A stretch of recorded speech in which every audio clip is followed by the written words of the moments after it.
지난 영상에서 4가지 종말론 학설에서 해석하는 내용을 짧게 보았는데 왜 쉽게 한 가지 학설만 주시지 않고 복잡하게 주셨습니까? 라는 질문을 하는데 이유가 첫 번째, 우리 하나님은 전지하신 분이시니까 피조물들의 한계성인 약한 부분을 아시기 때문입니다.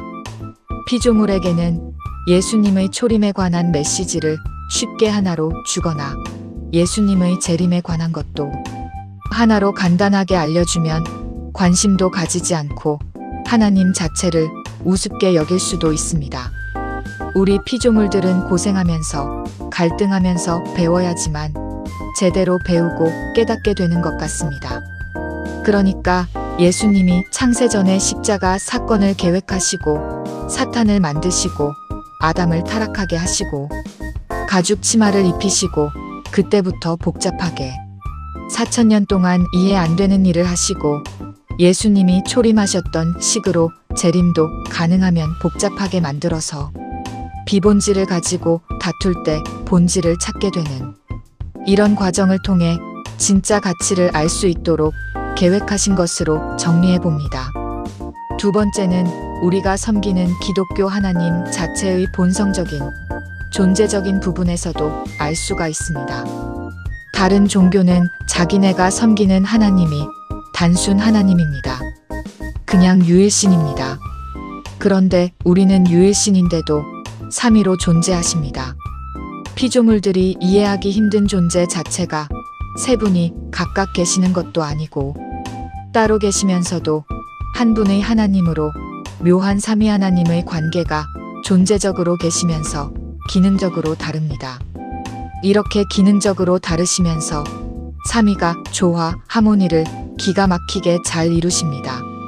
그래서 우리가 삼위 하나님을 닮아간다 했을 때 성경에서는 항상 아버지가 아들을 사랑하는 것 같이 너희들을 사랑하고 또 아들이 아버지를 존경하는 것처럼 삼위 하나님이 서로 사랑하시면서 서로 좋아하는 것처럼 너희들도 하나가 되라 말씀하시는데 우리 하나님의 존재 자체가 다양 속에서의 조화입니다. 세 번째로 하나님, 엘로힘이라는 자체가 창조주라는 이름인데 창조하신 피조물들을 보면 다양성을 볼 수 있습니다.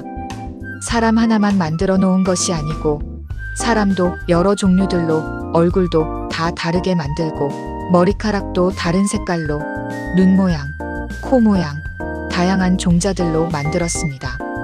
바벨탑 사건 때문에 언어까지도 다르게 만들어서 어디 가서 통역이 없으면 대화도 못하게 만들어 놓고 하나님은 다양 속에서 조화를 이루시는 것을 즐겨 하시는 분 같습니다. 자연 세계를 봐도 우주의 별 모양이 다 다르고 별빛의 정도가 다릅니다.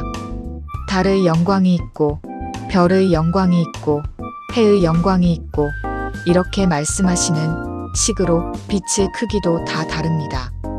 지구 안에 인간 외에도 다양한 피조물들이 살고 있는데 산을 봐도 산 높이가 똑같은 산이 전 세계에 없습니다. 모양이 다 다릅니다.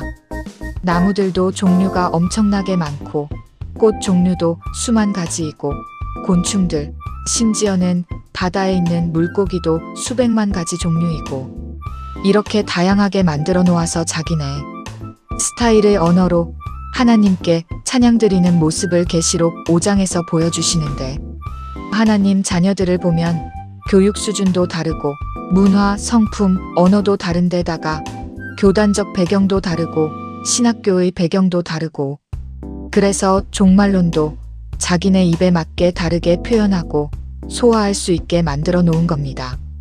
이런 상황에서 하나님은 무엇을 기대하실까?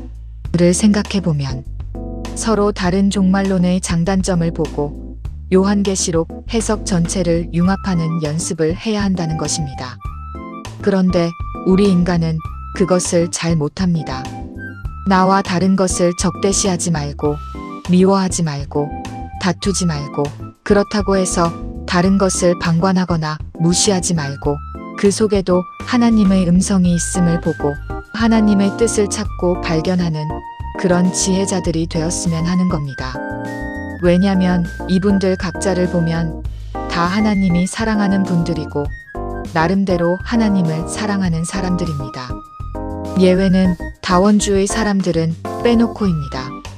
예수님께서는 재림 가까이 올 때 퍼즐들을 다 만들어 놓고 있다가 이 퍼즐들을 잘 엮고 짝을 맞추는 지혜자들을 주시고 계십니다. 이 퍼즐들을 잘 맞추어서 그 안에 엄청난 뜻이 있는 것을 보게 되는 이 시대의 지혜자가 되어야겠습니다.